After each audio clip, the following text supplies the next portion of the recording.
Muito bem, bom dia ainda quem não cumprimentei nesta manhã.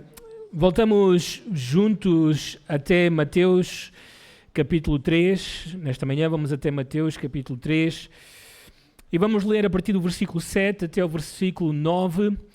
Antes de fazer isto, lembrares que a história que estamos a ver nesta secção, neste momento da narrativa de Mateus, é o surgimento de João Batista. João Batista aparece mais ou menos 30 anos depois daqueles grandes eventos em que anjos surgiram, em que magos apareceram e grandes coisas estavam a acontecer. O profeta Simeão falou, a profetisa Ana falou, anunciaram que nasceu o Messias.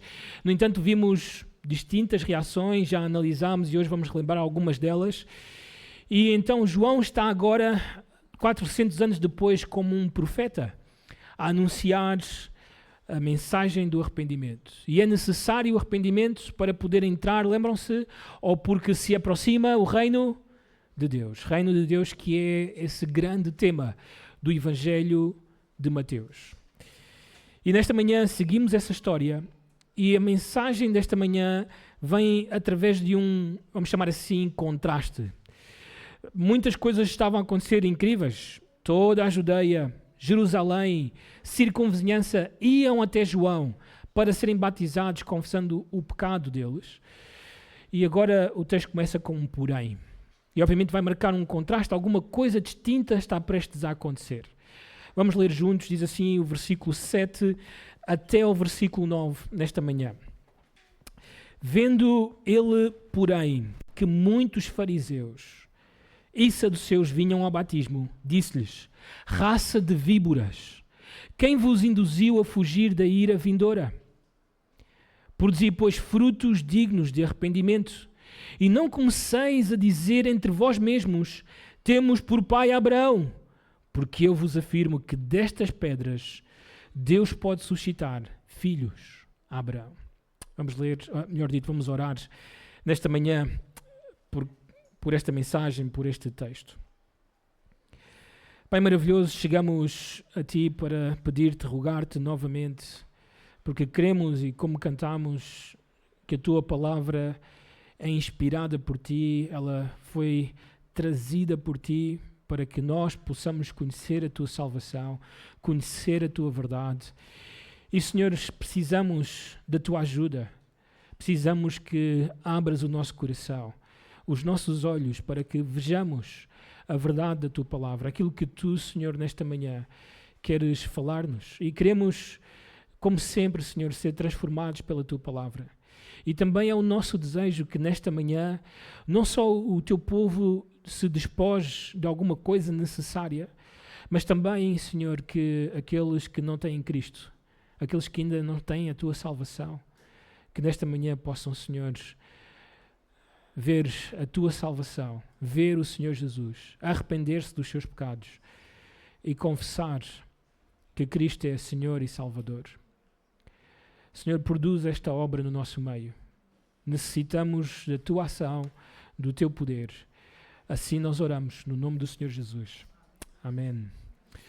Conta-se a história de um casal que entrou num café para comprar uma sandes. Quando pagaram, saíram, e quando estavam para comer estas sandes já fora do café, num lugar um pouco distante desse lugar, eles perceberam que o que tinham no pacote, aquilo que tinham recebido da pessoa, era, na verdade, a comida do dia, não as 2 sandes que eles tinham solicitado. Então eles, de alguma forma, voltaram outra vez ao mesmo lugar e devolveram o dinheiro que tinham dado ou recebido a mais, neste caso, para a comida do dia que eles tinham. O homem, que era o gerente desta loja, deste estabelecimento, ele ficou muito impressionado que estas pessoas voltaram. Na verdade, ele já se tinha dado conta que tinha perdido o dinheiro e que no final do dia ele provavelmente teria que tirar do seu bolso e repor naquele lugar. Ele agradeceu imenso a este casal. Ele disse: muito obrigado, meus amigos. Hoje em dia são poucas as pessoas honestas como vocês. Muito obrigado. Então ele teve uma ideia e ele começou a dizer a estas pessoas: eu tenho um amigo que é jornalista, eu vou ligar para ele e ele precisa de vir aqui para vos entrevistar e fazer um artigo acerca da vossa honestidade, acerca da vossa vida. Bem, o casal começou a dizer que não era preciso, que eles tinham pressa, mas o gerente do café cada vez mais se convencia que era necessária esta entrevista e que as pessoas precisavam de conhecer esta história. Foi então nesse momento que o homem, um pouco atrapalhado, chamou o gerente à parte e começou a pedir-lhe para esquecer essa ideia do jornalista e da entrevista. Pois a mulher que estava na sua companhia não era a sua esposa, era a sua amante. E isso iria colocá-lo numa situação desconcertante diante da sua família. O tema que queremos tratar nesta manhã é o tema da hipocrisia. A hipocrisia. Este é um dos temas que é mais mencionado em todo o Evangelho de Mateus. E eu diria que a introdução ao tema da hipocrisia está aqui em Mateus capítulo 3, de uma forma muito subtil, e vamos entender isso nesta manhã. É um dos temas mais importantes deste Evangelho. E devemos sempre, quando lemos alguns textos, entender não só quem são os personagens, mas também entender porque é que muitas vezes os profetas, o próprio Senhor Jesus Cristo e outros falam de alguns grupos daquele tempo, chamando-os de hipócritas. O que era isso? Ou o que é que eles iriam entender com a hipocrisia? Bem, não havia outra opção senão viajar até o Antigo Testamento e do Antigo Testamento obter em primeiro lugar essa definição de hipocrisia. Muitas vezes no nosso trabalho de estudar a Palavra de Deus, a nossa tendência é tentar entender as definições por meio das palavras originais, e isso é importante, mas muitas vezes quando elas eram pronunciadas pelos profetas, como foi o caso de João, ou por Jesus acerca dos fariseus e saduceus, ele não oferecia nenhuma explicação a estas palavras. Eles entendiam o que é que o Senhor Jesus queria dizer. E esse entendimento, sem dúvidas, vinha do Antigo Testamento, daquilo que Deus já tinha falado. Então vamos fazer isso. Vamos até ao Antigo Testamento e vamos tentar perceber se alguém no Antigo Testamento falou acerca da hipocrisia. Aliás, parece que há um rei no Antigo Testamento que estava muito preocupado com a sua geração. E uma das suas preocupações era a hipocrisia na sua geração. De tal forma que ele escreveu vários salmos e ele mencionou alguns momentos a hipocrisia que existia à sua volta. Por exemplo, Salmo 24, versículos 3 e 4. O Salmo 24, só para contextualizar, é um salmo que é escrito, ou é, vamos dizer assim, é compilado ou editado, o editor provavelmente do Saltério, que é Esdras, é colocado ao lado do Salmo 23, que conhecemos muito bem, e também do Salmo 22. E é feito assim porque ambos os salmos, esta, vamos chamar assim, tríade, eles oferecem algo acerca de quem é o Senhor Jesus. O Salmo 22 fala acerca do sofrimento do Senhor Jesus. Eu creio que até os salmos oferecem uma cronologia da vida do Senhor Jesus. O seu sofrimento em favor do seu povo. O Salmo 23, ele como pastor do seu povo. E o Salmo 24, ele como rei do seu povo. E é o Salmo 24 que nos oferece, vamos chamar assim, a estrada, o caminho do homem, que o homem pecador tem que percorrer para poder entrar na presença de Deus. Ou seja, na linguagem do Antigo Testamento, para entrar no reino era necessário estas coisas que o Salmo 24, versículo 3 e 4 oferecem. Notem, o versículo 3 faz esta questão. Diz assim: quem subirá ao monte do Senhor?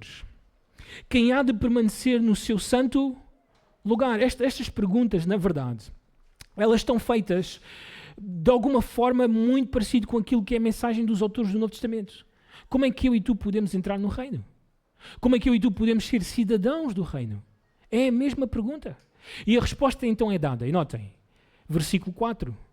O que é limpo de mãos e puro de coração. Não tenho dúvidas, todos os que estamos nesta sala estávamos desqualificados de entrar na presença de Deus, de entrar neste tabernáculo, na presença do Senhor, de entrar no reino. Todos nós diríamos, nós não somos estas pessoas. Nós não somos assim. Na verdade, o Salmo está a mostrar-nos que haverá na história um homem que percorreu este caminho, que entrou na presença de Deus e por causa dele todos nós podemos entrar nesse lugar. Mas o Salmo não fica por aqui. O rei Davi oferece algo que define a hipocrisia. A última frase deste versículo, ou penúltima, melhor dito, diz que não entrega a sua alma à falsidade. Bem, este termo falsidade pode ser traduzido ou entendido como vão, inútil.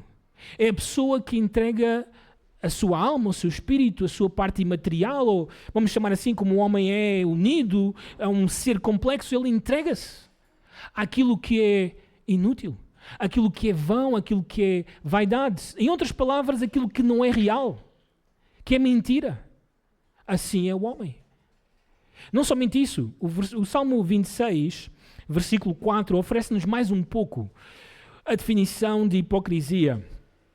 O texto diz, também Salmo 26, versículo 4, não me tenho assentado com homens falsos. Novamente este termo, falso. E aqui é interessante porque aqui este adjetivo está a ser usado para falar-nos de alguém que carece das qualidades do que é ser valioso ou útil.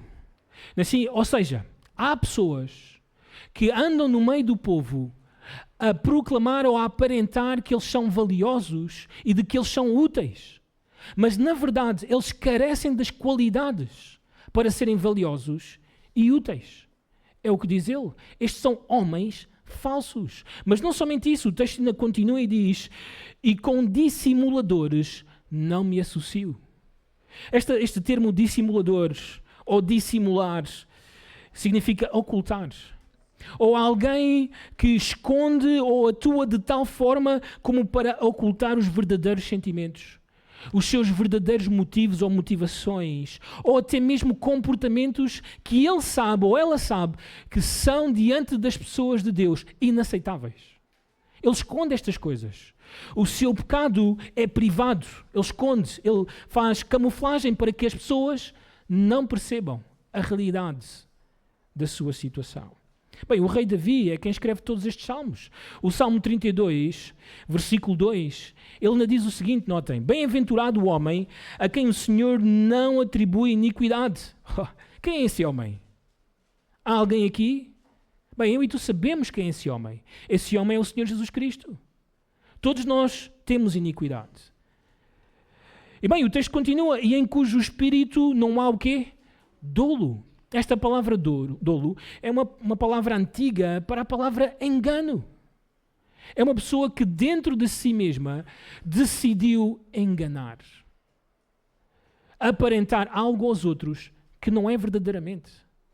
E isto o Novo Testamento define como hipócrita. Bem, Davi estava preocupado com isto. Parece que ele olha à sua volta e vê uma série de homens e mulheres que são hipócritas, que não são reais, que não estão a mostrar verdadeiramente o que são.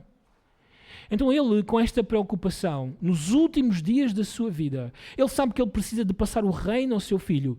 E notem as palavras que ele usa para o seu filho, que acrescentam a esta definição de hipocrisia. 1 Crônicas, capítulo 28, versículo 9. Tu, meu filho Salomão, conhece o Deus de teu pai e serve-o de coração íntegro e alma voluntária. Temos que parar aqui e analisar esta frase importante. Em primeiro lugar, conhece o Senhor. E esta palavra, lembrem-se, sempre que ela está relacionada a Deus, significa não só um conhecimento intelectual, mas ela até podia ser traduzida como ama o Senhor. Um conhecimento íntimo do Senhor. Em outras palavras, a pessoa hipócrita é um descrente. É um falso crente. Não conhece verdadeiramente o Senhor. Porquê? Porque ele não ama o Senhor. Ele não está verdadeiramente interessado em Deus. Há um outro objetivo, há uma outra motivação e não é o Senhor. E não somente isso. O texto ainda diz, serve de coração íntegro. Este verbo serve, ele podia ser também traduzido como adora. Adora o Senhor com um coração íntegro.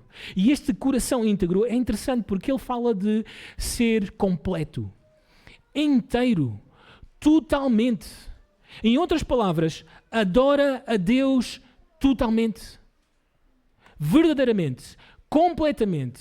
Não deixes nada de fora, não escondas alguma coisa, mas sê inteiro na tua adoração e no teu serviço a Deus. E termina por falar de uma alma voluntária. Este termo voluntário fala não somente de estar disposto, inclinado a, mas também está a falar de alguém que está agradado em fazê-lo. O hipócrita não alcança nada destas coisas. E Davi está preocupado que o seu filho viva dessa forma, como um hipócrita, como alguém que aparenta algo, mas na verdade não é.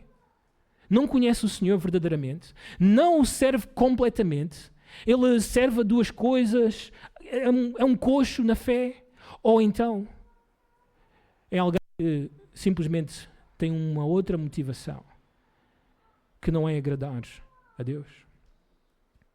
Então estas são as definições que encontramos no Antigo Testamento do que é ser hipócrita. E estes eram os fariseus e saduceus. Quando eles apareceram diante de João para serem batizados por João. E precisamos de entender o que é que está a acontecer aqui. E não só conhecer quem são os fariseus, quem são os saduceus, mas o que é que eles estão à procura.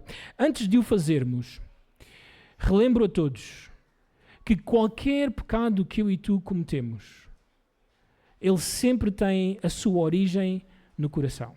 Sempre. A hipocrisia, que é o que estamos a tratar hoje, ela não tem origem nos nossos pais. Nós não aprendemos a ser hipócritas com alguém. Nós nascemos com engano no nosso coração. A Bíblia é muito clara sobre isto. Jeremias 17, versículo 9. Enganoso é o quê? O coração. Queres saber de que forma a extensão, a altura, a profundidade? Bem, o texto diz, mais do que todas as coisas. Ninguém nesta sala entende a sua verdadeira, ou vamos chamar assim, a extensão, a profundidade do seu problema. Não entende. Não chegamos lá. Deus é o único que consegue ver a profundidade do pecado. Eu e tu não conseguimos. Achamos que não é assim tão grave, achamos que foi uma coisinha, mas Deus não é assim. Por causa da sua santidade e da sua justiça, Ele vê a profundidade. E Ele diz claramente, o engano no coração do homem é maior do que todas as coisas. Se eu vos perguntasse, quem é o maior enganador do universo? Vocês iriam responder, o diabo. Não é assim? Mas eu iria dizer-vos que é o vosso coração. É o vosso coração, é o meu coração. Mais do que todas as coisas. Ele engana. Ele produz mentira. Aliás, o texto continua e diz, notem, e desesperadamente corrupto. Quem o conhecerá? Este é o coração. O meu coração e o teu coração, antes de conhecermos o Senhor Jesus, estava nessa condição. A enganar-nos. E os hipócritas, eles demonstram, eles praticam esta falsidade e esta corrupção do coração. É o coração a enganar, a iludir, a mostrar um caminho que não é real, é vão, é inútil. O Senhor Jesus fez eco destes versículos. Em Mateus 15 nós temos estes textos, mas vamos até Marcos 7, onde o Senhor Jesus expande a origem da hipocrisia. Notem Marcos capítulo 7, versículo 21 e 22, diz, porque de dentro do coração dos homens é que procedem os maus desígnios. A prostituição, os furtos, os homicídios, os adultérios, a avareza, as malícias. E notem, aparece aqui a mesma palavra do Antigo Testamento. O dolo, a mentira, o engano, a falsidade, a hipocrisia. Ela tem origem nos nossos corações. O salmista, no Salmo 58, ele diz, nascem os ímpios e já se desencaminham. E sabem o que é que o salmista diz que eles começam a fazer? Proferem mentiras. Proferem mentiras. Tu que és pai, tu tens que ser o maior defensor disto, porque tu sabes quando é que os teus filhos começaram a mentir. Com quem é que eles aprenderam a mentir? Eles mentiram de um momento para o outro. Tu perguntaste quem fez isto, quem mexeu ali, e o que é que eles disseram? Não fui eu. E porquê que eles fizeram isso? Porque do coração deles brota a hipocrisia, a falsidade. Isto é um problema grave. Aliás, nós estamos diante de um pecado, de um dos pecados mais grosseiros das Escrituras. Nós já vimos 2 até aqui. O primeiro deles é a hostilidade com Deus. E essa hostilidade ela foi vista na pessoa de Herodes, em contraste com os magos. Ambos os personagens eram realeza, e ambos, uns vêm para adorar o rei, o recém-nascido dos judeus, e o outro vem para matar este rei. É uma hostilidade, e esta hostilidade está em todos os pecadores que ainda não nasceram de novo. Todos são hostis a Deus. Todos estão em guerra com Deus. Todos querem borrar Deus das suas vidas, Cristo das suas vidas, querem viver a sua própria lei, aquilo que eles querem viver são os seus próprios deuses. Mas também estão os escribas e fariseus e sumos sacerdotes que apareceram em Mateus capítulo 2. Lhes foi perguntado aonde é que havia de nascer o recém-nascido dos judeus, o rei recém-nascido dos judeus, e eles disseram, bem, o profeta Miqueias disse em Belém, mas nenhum deles foi atrás. Nenhum deles foi à procura de saber onde é que ele está. Está ali em Belém ainda? Já está aqui em Jerusalém? Ninguém foi atrás, foram indiferentes.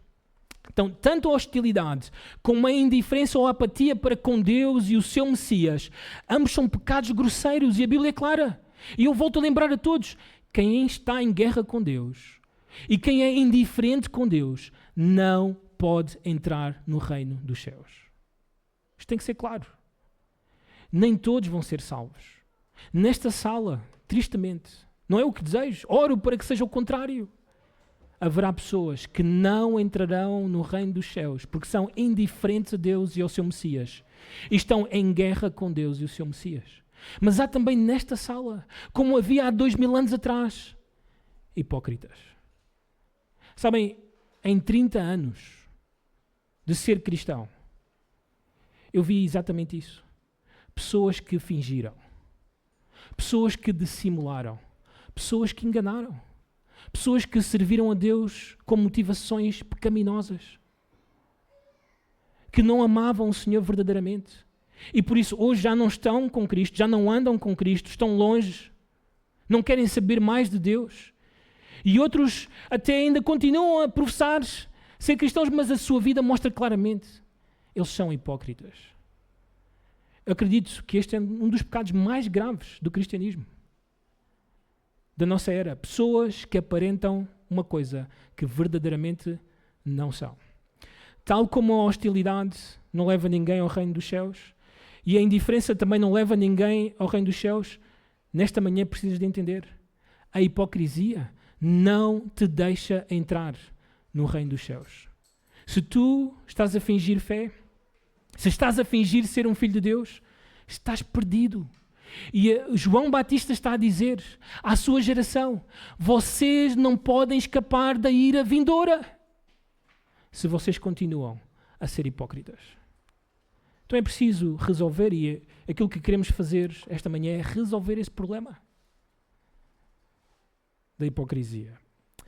João, e na descrição de Mateus, e esta seria a nossa proposta nesta manhã, João Batista diz razões pelas quais os hipócritas não entram no reino de Deus. Não entram no reino de Deus. Outra vez, versículo 7 do capítulo 3 de Mateus diz o seguinte, primeira frase, vendo ele, neste caso João Batista, porém que muitos fariseus e saduceus, e paramos aqui. E claro, eu e tu temos que saber quem são estes personagens. Para entendermos o resto do Evangelho de Mateus, porque muitos encontros terá o Senhor Jesus com estes personagens, precisamos de saber a origem deles, quem são eles, e porque é que eles são assim tão importantes para a sociedade judaica, e porque é que o Senhor Jesus tem tantos confrontos com eles. Vamos tentar perceber, mas antes de o fazer, vamos colocar uma verdade teológica, uma premissa teológica que nos ajuda a entender o grave problema destes dois grupos, duas seitas. Havia 4 seitas em Jerusalém, em Israel, naqueles dias. Estas duas, que eram as mais religiosas, elas eram predominantes entre o povo e elas tinham grande influência sobre o povo. Então é preciso entender quem eram estes dois grupos. Mas notem esta premissa. Vamos olhar para este texto de Deuteronômio 4, versículo 2. Vejam na tela por causa do nosso tempo. Diz assim o texto, isto é Moisés a falar, e diz: nada acrescentareis à palavra que vos mando, nem diminuireis dela, para que guardeis os mandamentos do Senhor, vosso Deus, que eu vos mando. Isto é o início da mensagem de Moisés a uma nova geração que está prestes a entrar na terra prometida. E Moisés lembra-lhes, antes de Deuteronômio 5, onde ele vai repetir os 10 mandamentos, lembra-lhes, atenção, não acrescentem nada e não diminuam nada. E ele continua no capítulo 12, versículo 32, relembra, tudo o que eu te tenho ordenado observarás. Em outras palavras, deves obedecer. Nada lhe acrescentarás, nem o quê? Diminuirás. Tu tens que ter em conta que a razão pela qual Moisés está a fazer isto é porque existe a tendência no homem de acrescentar aquilo que Deus disse e a diminuir aquilo que Deus disse. Nós não diríamos coisas aos nossos filhos se não soubéssemos que eles têm uma tendência a fazer coisas que não devem fazer. Bem, estas palavras elas se repetem ao longo das Escrituras. Séculos mais tarde, há um rei em Provérbios 30 que se chama Agur. Talvez um outro nome para Salomão, não sabemos. E notem o que é que ele disse, que é semelhante àquilo que Moisés já havia dito. Provérbios 30, versículos 5 e 6. Toda a palavra de Deus é pura.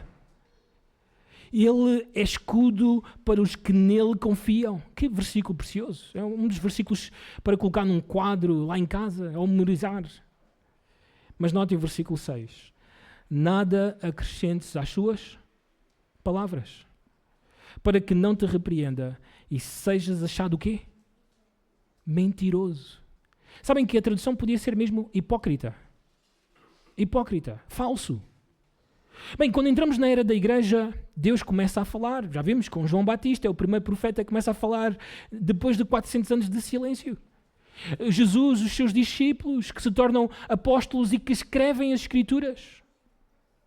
Bem, no final, quando Deus já acaba de falar, quando Ele nos diz o que irá ser o futuro desta terra, notem as palavras de João. Apocalipse 22, 18 e 19. Eu, a todo aquele que ouve as palavras da profecia deste livro, testifico. Se alguém lhes fizer qualquer o quê? Acréscimo, Deus lhe acrescentará os flagelos escritos neste livro. Já leste o livro de Apocalipse? Vai ler e vê os flagelos que Deus prometeu trazer sobre esta terra. É isso que irá ser o teu futuro se tu acrescentas à palavra de Deus. E não somente isso. E se alguém tirar qualquer coisa das palavras do livro desta profecia, Deus tirará a sua parte da árvore da vida, da cidade santa e das coisas que se acham escritas neste livro. Bem, quando João Batista começa a pregar o arrependimento como condição para entrar no reino, apareceram estes personagens, fariseus e saduceus. Fariseus significa separatistas. Eles têm a sua origem num grupo do tempo dos Macabeus, chamado Hassidim, que eram conhecidos como os piedosos. E assim se consideravam os fariseus, separados e piedosos. Mas não somente isto, eles eram bem rigorosos em relação à lei. E eles chegaram a um ponto, vamos dizer assim, na sua história, de crer, sem dúvidas, que todo o Antigo Testamento era inspirado por Deus, vinha de Deus, mas que para poderem cumprir a lei de Deus, a palavra de Deus, era necessário criar aquilo que eles chamavam uma cerca à volta da lei. Essa cerca à volta da lei, eles chamavam a tradição dos anciãos. E era um conjunto de leis, de regras, que as pessoas tinham que cumprir para que, de alguma forma, cumprissem estreitamente tudo aquilo que a lei dizia. Eles acrescentaram. E sabem, eles, ao acrescentar aquilo que eles chamavam de tradição dos anciãos, eles consideravam que essa tradição dos anciãos era, vamos chamar assim, do mesmo nível da palavra de Deus. Diziam mesmo que Deus moveu os anciãos de Israel para trazer Todo este conjunto de regras que nós devemos obedecer. Então eles deixavam ao lado a lei de Deus e colocaram estas regras que eles diziam ser uma cerca da lei para serem obedecidas pelo povo de Deus. E eles eram estritos e perseguiam o povo para que eles andassem assim. E nós vemos isso várias vezes nos evangelhos, nos confrontos com o Senhor Jesus. Por exemplo, os fariseus, vamos falar de alguns exemplos que aconteciam com eles. Havia um jejum anual prescrito na lei de Deus, que todo o povo era obrigado por Deus a obedecer. Mas os fariseus, eles faziam um jejum 2 vezes por semana. E chamavam o povo, se vocês querem andar na lei de Deus, vocês têm que fazer estes 2 jejuns por semana. Imaginem, Deus queria 1 por ano e eles queriam 2 por semana. Eles eram melhores do que Deus. Não somente isso. Eles davam dízimo de tudo. Incluíam coisas supérfluas como o hortelã e o endro dos seus campos. Qualquer coisa tínhamos que fazer dízimo. Há muitas igrejas que praticam isso hoje. Ganhaste um pouco mais, tens que dar dízimo. Ganhaste um extra, tens que dar dízimo. Sabem o que essas igrejas estão a fazer? O mesmo que os fariseus. A criar uma tradição que a Bíblia não prescreve, que a Bíblia não dá. A Bíblia não ordena a igreja a dar dízimo sequer, mas a contribuir, a ofertar generosamente, voluntariamente, como um sacrifício a Deus. É isso que devemos fazer. No entanto, as tradições continuam por aí. Bem, eles guardavam o sábado e o guardavam de tal forma, de tal maneira que até mesmo ajudar alguém era pecaminoso aos olhos dos fariseus. Sabem porquê que o Senhor Jesus fez tantos milagres ao sábado? O Senhor Jesus atacou-os de frente. O Senhor Jesus esperava chegar o sábado e fazia ali milagres, curas. E confrontava-os com isso. E eles não entendiam porque que o Senhor criou o sábado. Qual era a razão do sábado? Eles haviam criado uma tradição à volta destes mandamentos. Esta tradição passou a ser muito importante para os fariseus. Os fariseus, como vos disse, eram separatistas. Eles separavam-se de tudo e de todos. Separavam-se dos romanos, porque para eles era um império que impedia o florescimento do futuro império judeu. Eles acreditavam que o Messias viria, mas viria para derrotar o Império Romano e para colocar Israel como um império mundial. Era o que eles acreditavam, esperavam que o Messias fizesse. E eles também separavam-se dos gentios, separavam-se até mesmo daqueles que eles consideravam totalmente impuros na sociedade judaica. Por exemplo, os cobradores de impostos, como Mateus, que era um deles. Sabem que os fariseus consideravam os cobradores de impostos os maiores pecadores da sociedade judaica. Piores do que as prostitutas.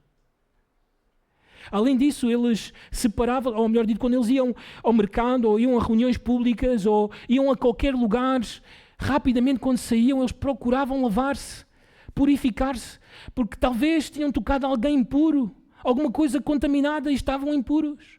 Assim eram os fariseus. Já viram que vida complicada? Faz lembrar o... Não vou mencionar. Sabem, todas essas coisas mostra farisaísmo. E o farisaísmo é em si mesmo a hipocrisia. E o Senhor Jesus confrontou-os várias vezes e num desses episódios mostrou o grande problema dos fariseus.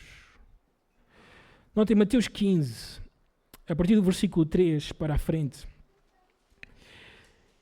Diz o texto, os fariseus apareceram, confrontaram o Senhor Jesus pelo facto dos seus discípulos não lavarem as mãos em todo o tempo.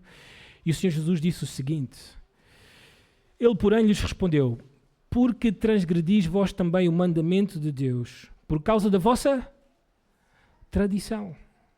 Então notem, o que é que estava a acontecer com este grupo? A tradição passou a ser tão importante que eles colocaram a tradição por em cima da palavra de Deus.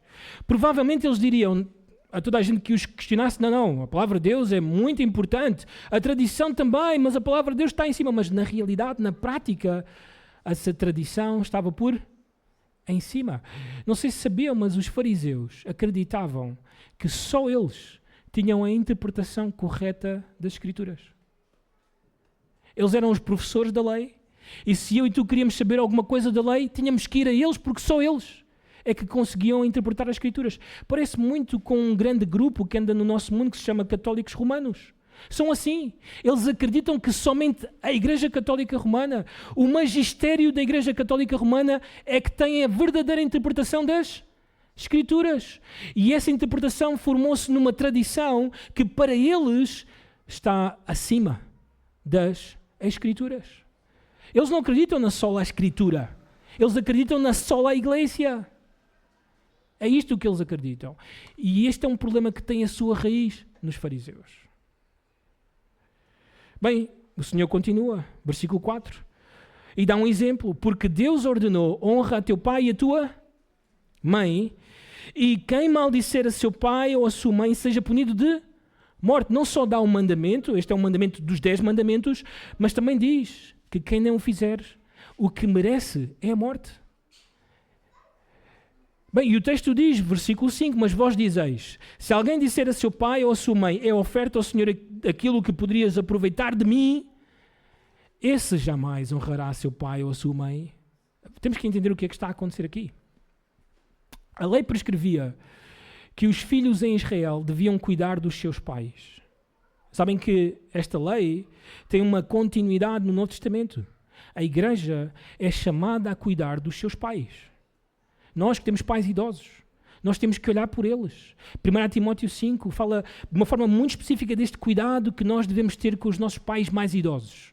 Eles agora precisam de nós. Eles cuidaram de nós quando nós precisávamos deles e agora eles não podem cuidar mais de si mesmos. Nós temos que ir lá e cuidar deles.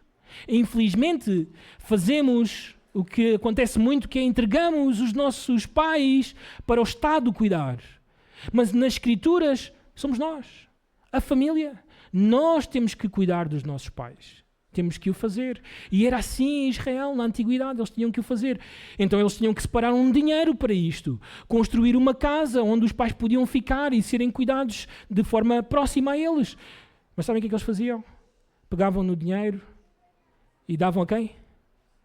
A Deus. E chegavam ao pé dos pais, pai e mãe, eu amo-te muito. E tinha guardado este dinheiro todo para te ajudar, mas Deus é mais importante. Então eu dei a Deus. Hipócritas. Hipócritas. Inventaram uma lei.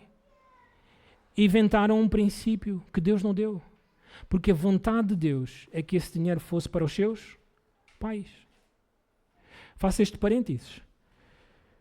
Todos os pais que estão a ficar mais velhos nesta sala, não digas aos teus filhos, quando eu chegar a idoso, mete-me no lar porque eu não quero ser pesado para ti. Não digas isso.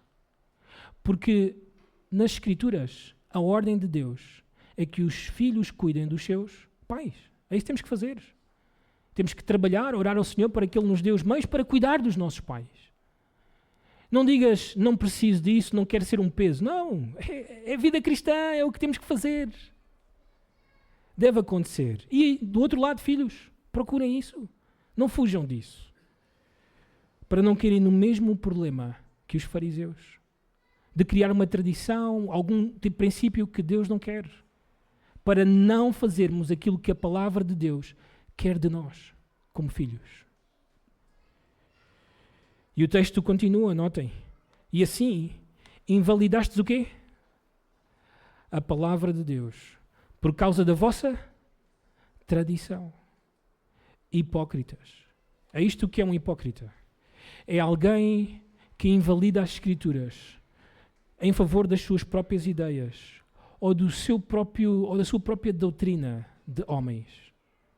Isto é ser hipócrita. Bem profetizou Isaías a vosso respeito, dizendo, este povo honra-me com quê? Com os lábios. Falam bem de Deus, falam acerca de Deus, falam acerca daquilo que Jesus fez, mas tem um problema gravíssimo. O coração está como? Longe. Viram o problema do coração íntegro? Os hipócritas não têm.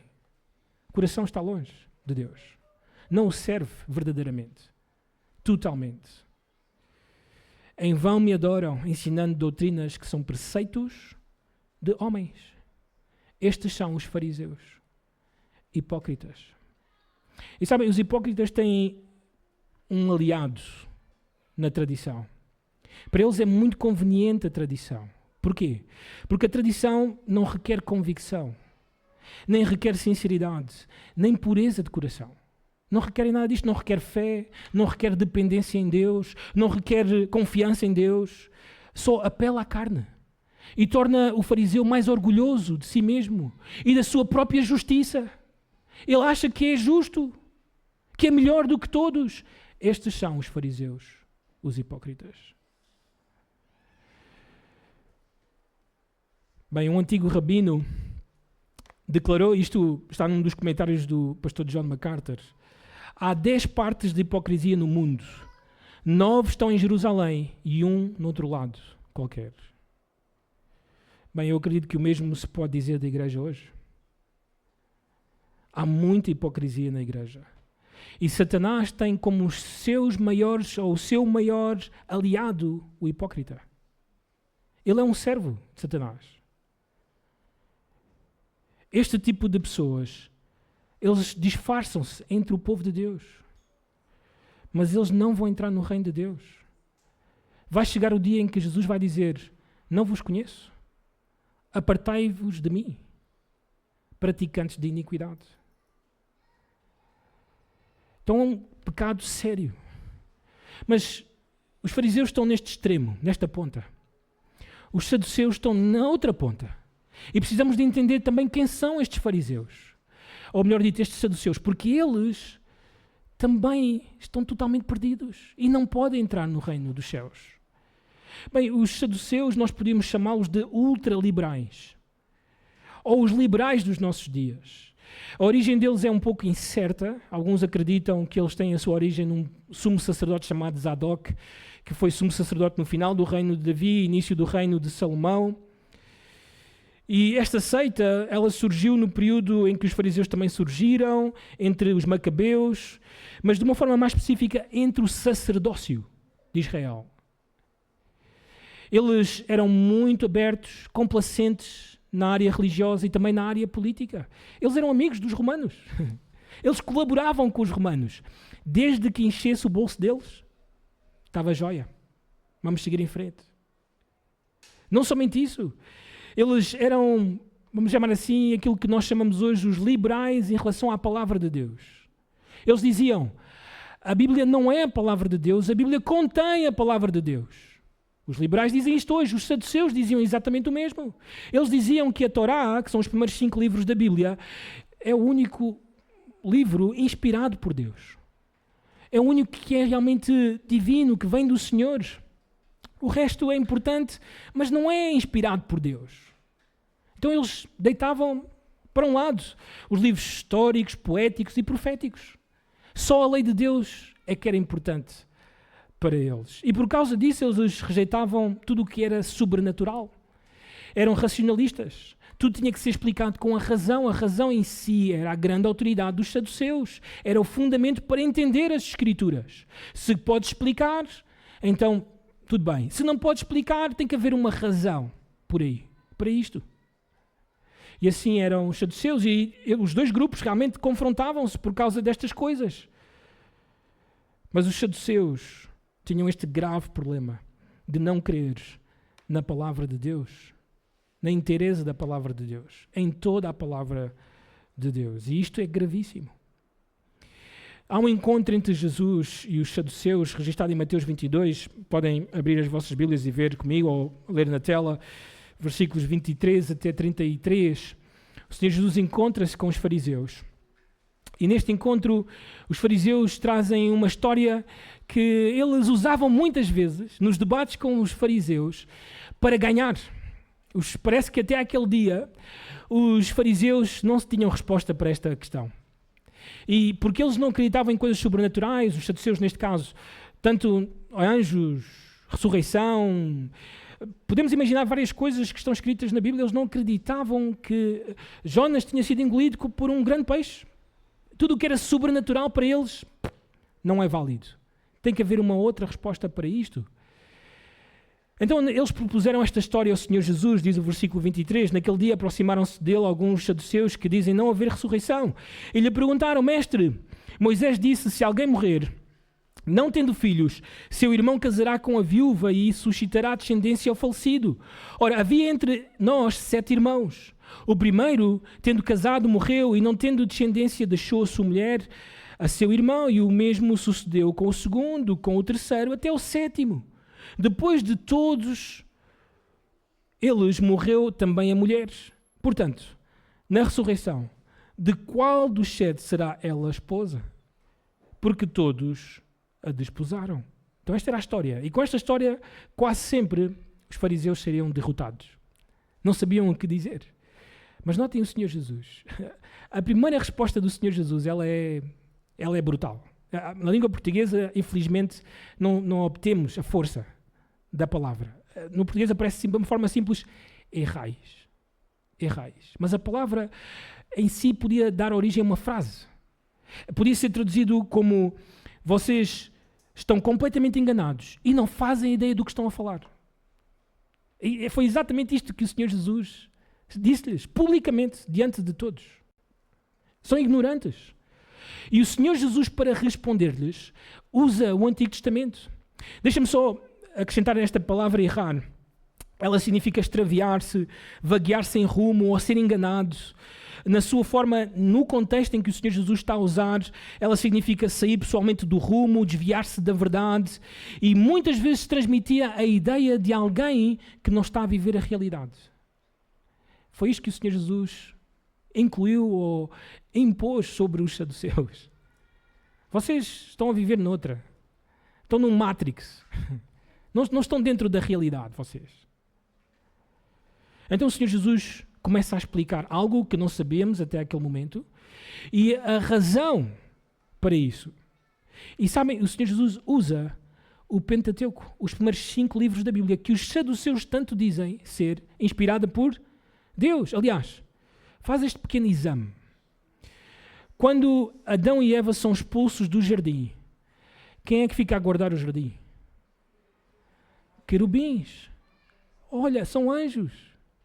Quando Abraão faz um grande banquete porque apareceram na casa dele ou na tenda dele 3 anjos. Ló recebeu na sua casa 3 anjos antes de Deus destruir completamente Sodoma e Gomorra. Quando Jacó sai da sua casa e vai para a casa do seu tio Labão, no caminho ele para num lugar chamado Betel. Ele agarra uma pedra, deita-se aí e ele tem uma visão. E nessa visão ele vê umas escadas que saem do céu e vêm até à terra. Lembram-se quem é que desce e sobe essas escadas? Anjos. Nem sequer no livro que eles tanto prezam, eles acreditam realmente no que está lá escrito. Não acreditavam em anjos.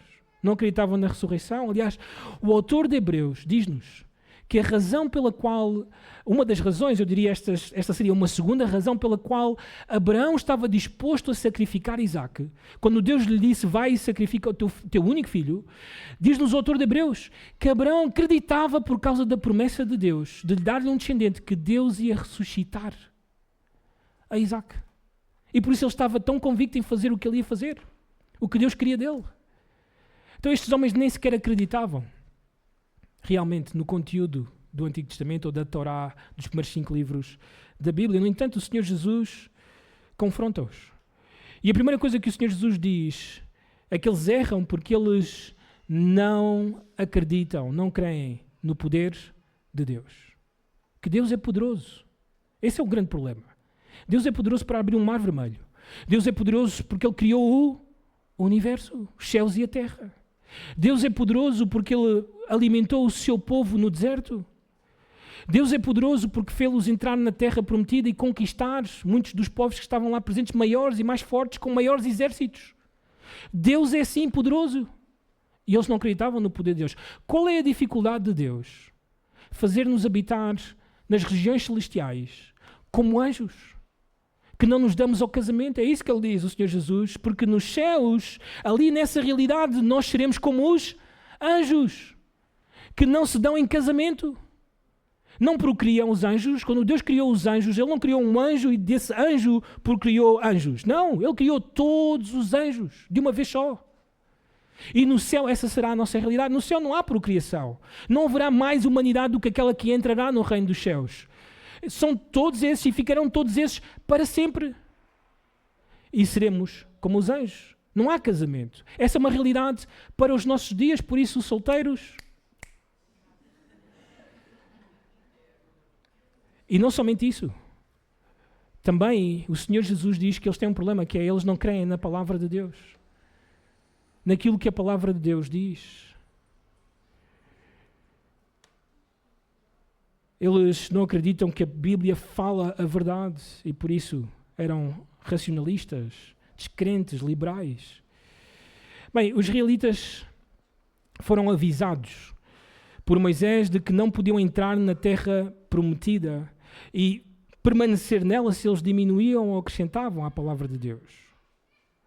Agur, ou talvez Salomão, repreende Israel, ou melhor dito, que Deus vai repreender Israel e eles irão ser achados mentirosos por acrescentar à palavra de Deus. E João, o apóstolo João, diz-nos que os flagelos do Apocalipse vêm sobre todo aquele que acrescenta ou diminui. Os fariseus acrescentavam com a sua tradição, os saduceus diminuíam aquilo que a palavra de Deus dizia. E ambos estão na mesma realidade. São hipócritas que não podem entrar no reino dos céus. Assim como Israel não podia permanecer na terra e assim como todas as outras coisas vêm sobre todo aquilo que acrescenta, João Batista está a dizer-nos que os fariseus e os saduceus da sua época e da nossa época não podem escapar da ira vindoura. Em segundo lugar, para fechar nesta manhã, os hipócritas amam o poder e a riqueza. Os hipócritas amam o poder e a riqueza. Versículo 7, outra vez, diz-nos o texto: vendo ele, porém, que muitos fariseus e saduceus vinham ao batismo, disse-lhes: raça de víboras. Que simpático, João. Imaginem João como um pastor hoje em dia. Quem vos induziu a fugir da ira vindoura? Bem, precisamos de entender um pouco mais. Primeiro, o que é que estão a fazer estes fariseus e saduceus ao irem ter com João? Porquê que o fizeram? E porquê que João os tratou assim, de forma tão áspera? Chamando-os de raça de víboras. Bem, vamos entender em primeiro lugar os saduceus. Um aspecto dos saduceus que é importante. Eles eram menos numerosos do que os fariseus, mas eles eram os mais ricos em Israel. Eles eram os Bill Gates de Israel. E a pergunta é, de onde é que vinha toda essa riqueza? Bem, eles eram os grandes exploradores do templo. Lembram-se também de Jesus? Parece muito parecido com João. Jesus entra no templo pelo menos 2 vezes. E nessas 2 vezes o Senhor Jesus apanha um chicote e lembram-se o que é que ele faz? Expulsa todos os cambistas e todos os vendedores de animais para o sacrifício. E falo porquê? Porque os saduceus, que eram a grande máfia, os que, vamos dizer assim, faziam este grande negócio, abusavam dos valores e retinham muito do dinheiro que era cobrado por estas pessoas no templo. Elas tinham que vender num certo valor para que os saduceus pudessem ganhar uma percentagem. E assim eles enriqueciam diariamente por causa disso. E quando o Senhor Jesus faz aquilo, claro, o Senhor Jesus prejudica o negócio dos saduceus. Prejudica o seu dinheiro. Agora, por fazerem estas coisas, os saduceus, eles não eram populares entre os judeus, mas eles eram muito populares entre os romanos, amigos dos romanos. Homens que enchiam o seu bolso com dinheiro e, ao fazer isso, eles dominavam. Tinham influência sobre a nação, porque tinham o dinheiro, amavam o dinheiro. Mas, por outro lado, estavam também os fariseus. E os fariseus é esse grupo, essa seita que o Senhor Jesus mais atacou. Porque também eram mais numerosos. Faziam parte do povo mais normal de Israel. Então o Senhor Jesus ataca-os fortemente. E notem o que é que o Senhor Jesus diz acerca deles. Alguns textos. Mateus 6, versículo 5, diz assim: e quando orardes, não sereis como os Hipócritas. Quem são estes? Os fariseus. E também saduceus, mas os fariseus de uma forma mais específica. Qual é o problema deles?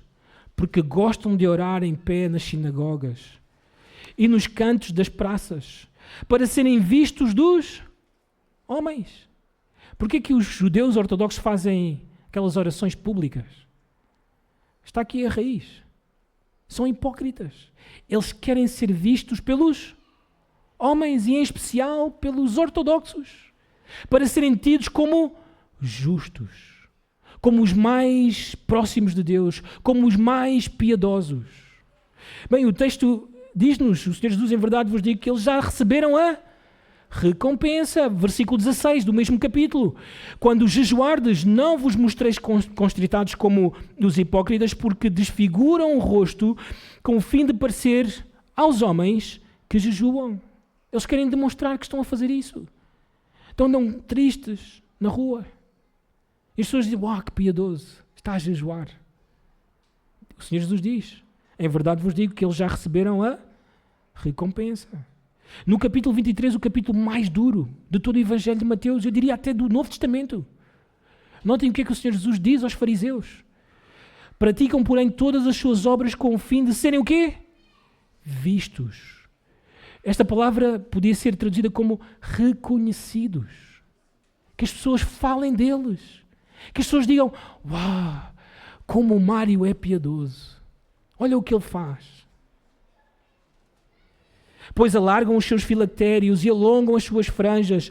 Amam o primeiro lugar nos banquetes e as primeiras cadeiras nas sinagogas, as saudações nas praças e o serem chamados mestres pelos homens.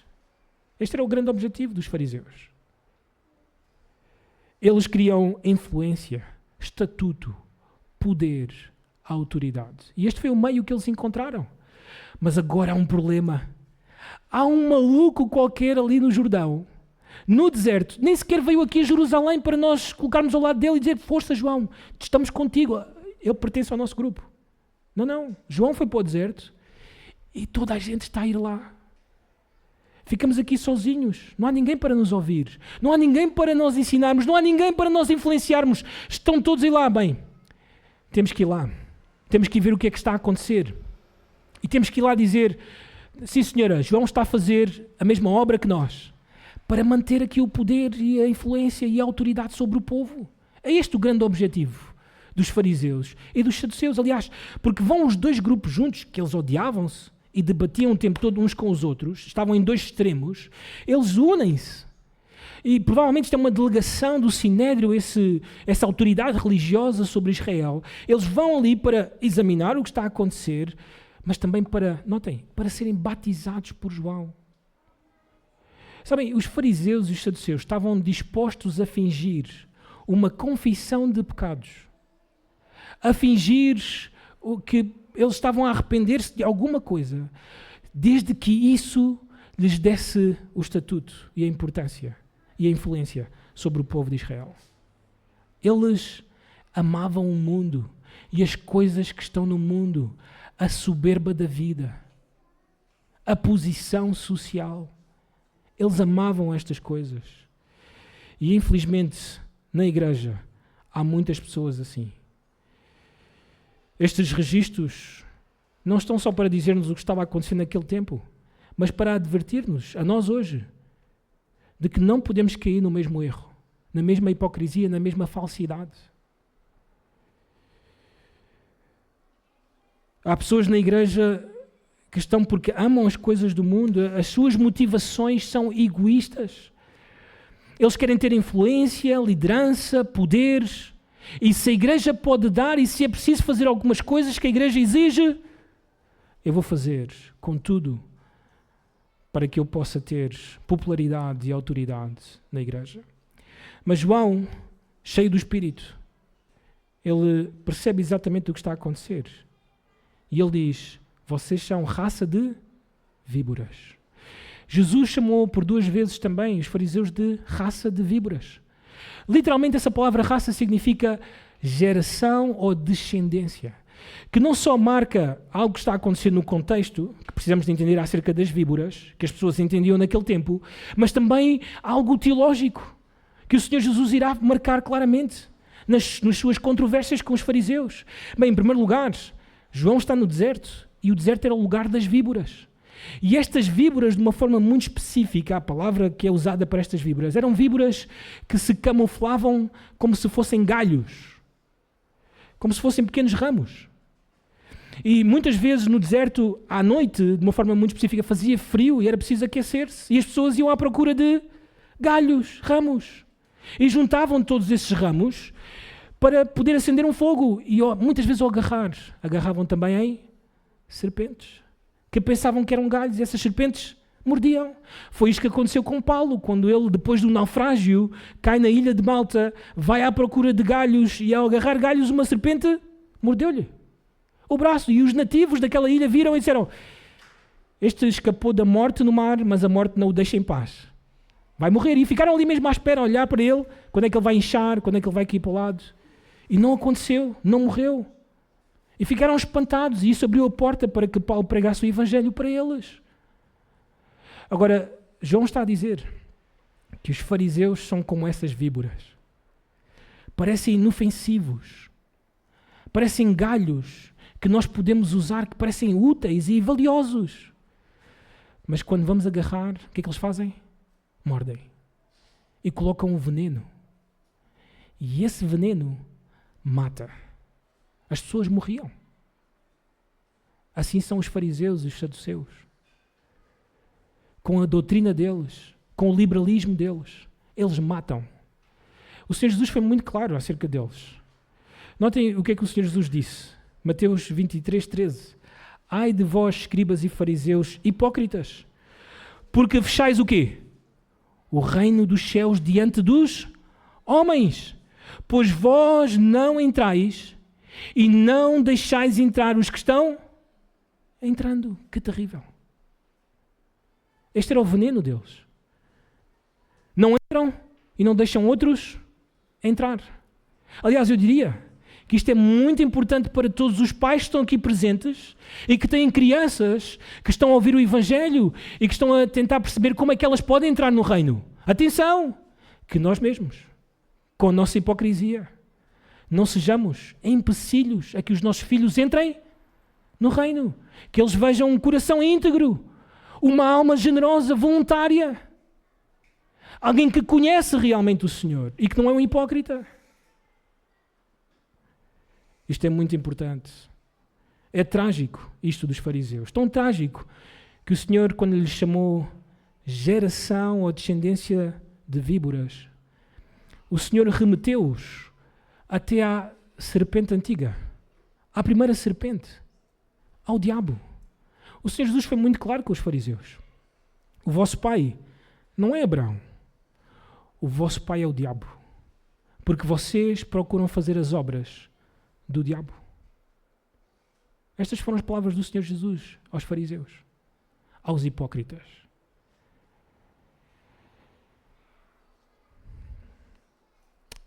Bem, Mário, como resolvemos isto? Se eu sou um hipócrita, se eu estou a fingir, se realmente não sou real nisto, o que é que eu posso fazer? Bem, o rei Agur, em Provérbios 30, tem uma oração. E talvez esta possa ser a tua oração nesta manhã. Podes fazer isto, podes falar assim com Deus. Ele disse o seguinte: 2 coisas te peço. Não mas negues antes que eu quê? Morra. Muito importante. Isto só pode acontecer antes de tu morreres. Porque depois da tua morte, a Bíblia é clara, está estabelecido ao homem morrer uma só vez e depois disto, o juízo, o julgamento. Esquece isso do purgatório. Esquece isso de alguma tentativa de salvação depois da morte. Não existe. Depois da morte é o julgamento. Por isso, a hipocrisia precisa de ser tratada aqui, agora, enquanto podes. E nota então o que é que o sábio faz. Diz assim o versículo: afasta de mim o quê? A falsidade e a mentira. Esta tem que ser a tua oração. Senhor, afasta de mim a falsidade e a mentira. Em outras palavras, a hipocrisia. Eu quero viver realmente o Senhor Jesus Cristo. Eu quero viver de acordo à vocação a que fui chamado. Isto tem que ser a tua oração. Se tu és crente, se o Senhor te tem salvo, deves orar assim. Mas se o Senhor não te salvou ainda e estás a viver uma mentira, uma fé que não é real, é morta, então vai à cruz. Porque o Senhor Jesus carregou a minha hipocrisia, as minhas mentiras, a minha falsidade. Foi colocado sobre o Senhor Jesus. E eu não estou à espera da ira vindoura, porque a ira que era sobre mim, o Senhor, o Pai, colocou sobre o seu Filho.